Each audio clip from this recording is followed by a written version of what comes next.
Here we have our ingredients for our body butter bars.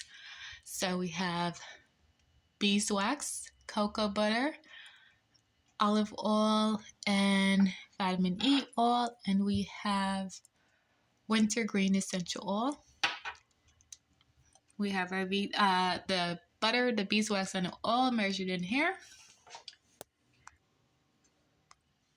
So we have our container in a pot of water on low heat, and as it melts, I'm going to stir the different contents together to help it melt and mix together faster. Now that the body bar has cooled, we're going to add 1 gram of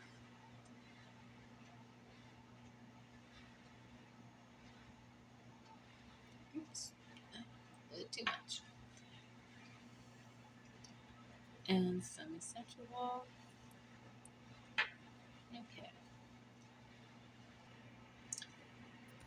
Okay, the vitamin E oil and the wintergreen oil is now mixed in, and then I'm going to pour it into these heart molds. So this is just a regular silicone mold. Any type of silicone mold will be best. Okay, so now last I'm going to leave this in the refrigerator to solidify overnight. But it really solidifies really quickly.